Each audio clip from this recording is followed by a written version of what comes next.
A 10-year-old devotee of the Nazi regime managed to become friends with Hitler himself, who teaches the boy proper patriotism and certain skills. However, the boy soon discovers that a Jewish girl is hiding within the walls of his house. She will become not just a real problem for him, but the person who will flip all his views on life upside down. Fuck off, Hitler. The hero of today's story is 10-year-old Jojo Betzler, who has decided to join the ranks of the Jungvolk. But this boy is not ordinary, he has a real trauma. After his father went off to war, Adolf Hitler is always by his side, but an imaginary one, and not at all the one we are used to seeing.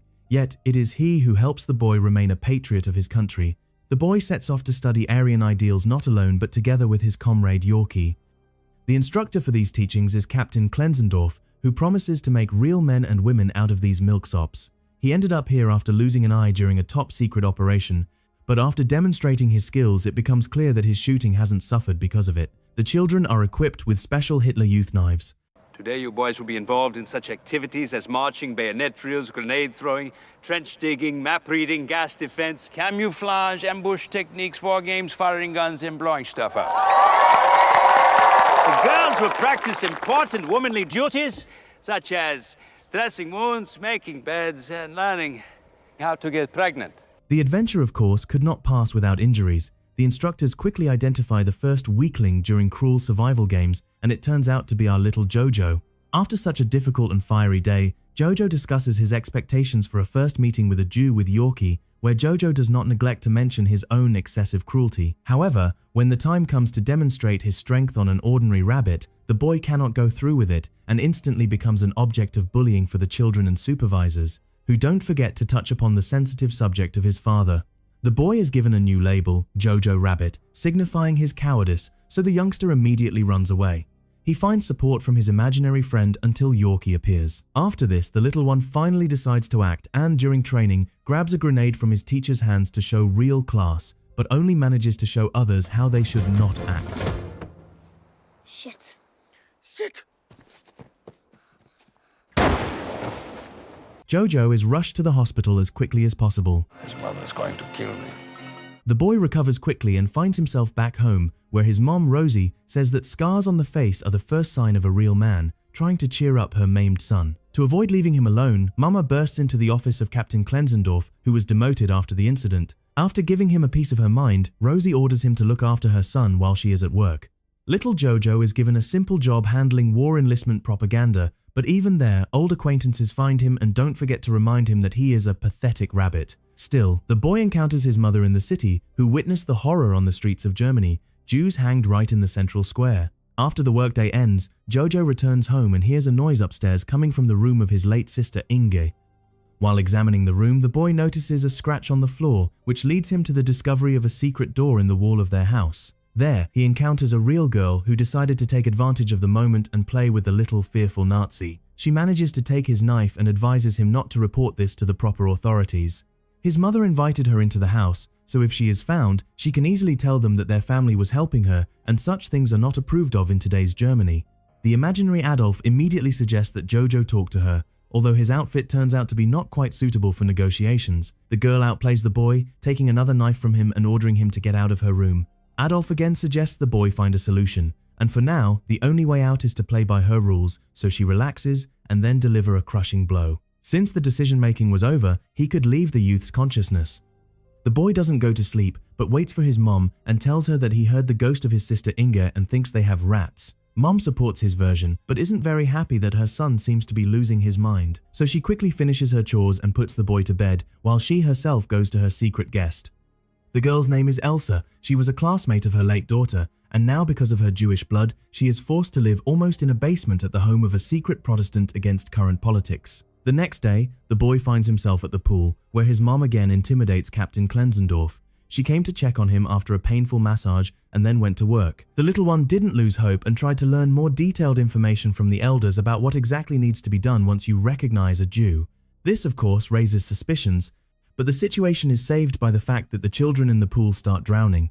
Returning home, the boy decides to come to terms with the situation. For this, he needs to find out more information about Jews, so the girl pulls his leg, lies to him, saying that Jews die instantly from sausage, cheese, and cookies and that his mom only feeds her bread. He refuses to believe such things and tries to intimidate her with cliché phrases from textbooks about the power of the Aryan race. However, Elsa demonstrates the opposite, debunking all his silly theories. In the evening at the table, his mother shares good news that the war is nearing its end. No end means the defeat of Nazi Germany, so the boy is unhappy and heats up the atmosphere with his rage, while eating the bread of his mother, who has once again rejected him.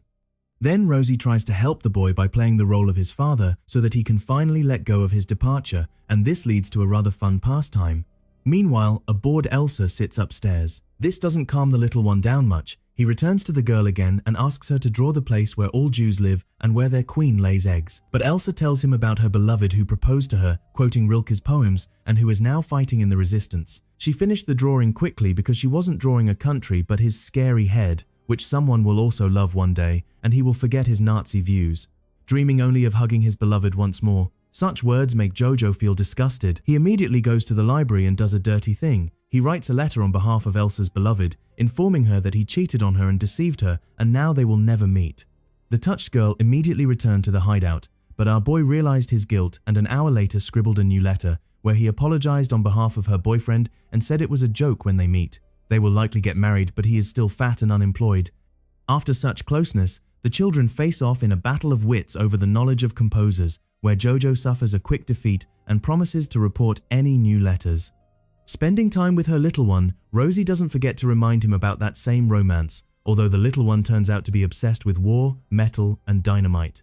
Therefore, Mama tries to bring him to his senses by tying both of his shoes together by the laces. This finally allows the mother to reach a new level of dialogue with her obsessed son, and soon allow him to look at this world in a new way, from a completely different point of view. And at home, the first changes can be noticed. He no longer wears the uniform, and he isn't very interested in the history of Jews. But when Elsa starts a story demonizing the essence of Jews, the boy immediately grabs his album and writes down every detail. However, when he returns to his room, his imaginary Führer begins to feel jealous of the boy because of this girl, contradicting his initial advice and reminding the boy of their primary goal.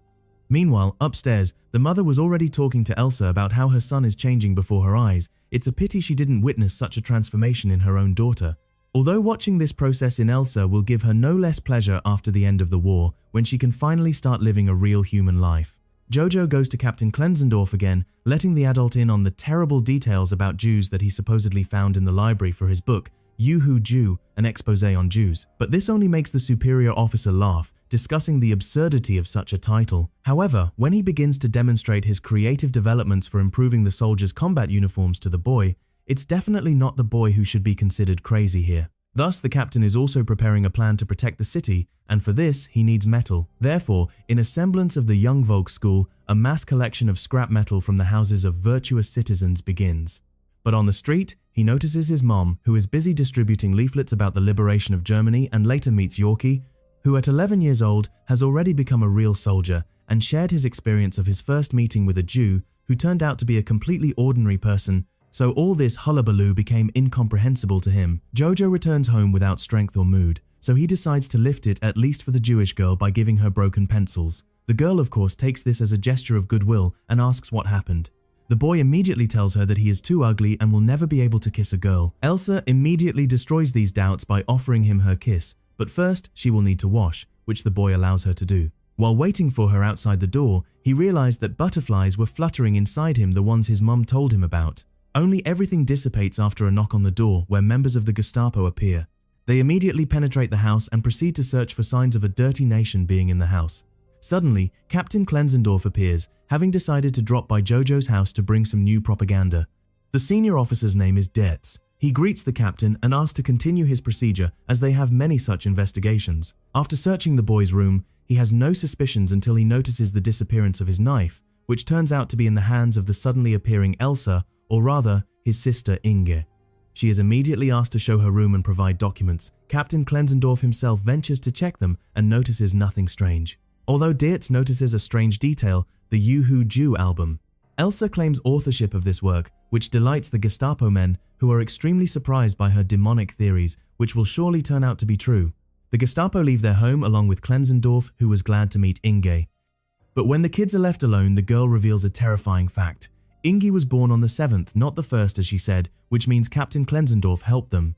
Jojo is sincerely happy about this, but Elsa realizes that they will soon return and kill everyone.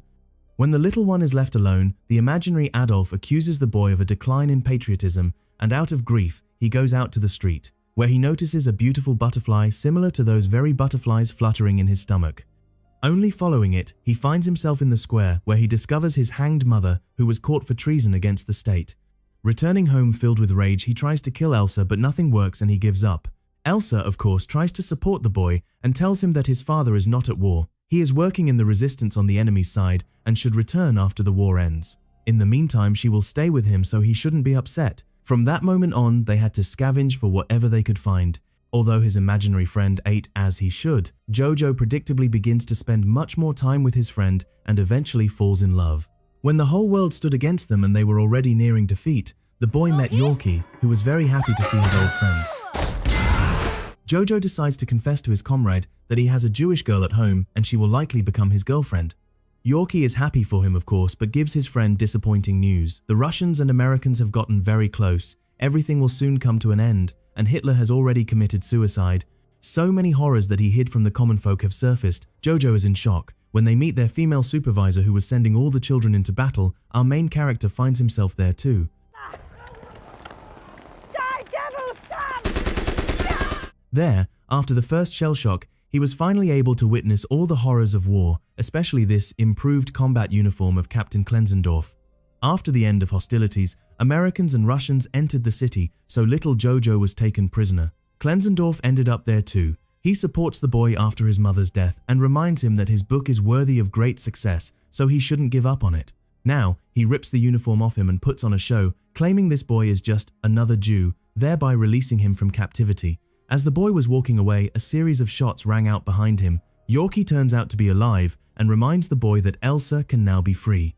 At these words, the boy rushes back and lies to her about the victory of Nazi Germany, after which he notices a drawing in his album that motivates him to write a new imaginary letter from her boyfriend Nathan, who planned her escape to Paris with Jojo, where they will finally meet. However, illusions are shattered when the girl opens the door slightly and informs him that her boyfriend died of tuberculosis 2 years ago. After this, he immediately realizes that although he is like a younger brother to her, he truly loves her and is ready to help her escape.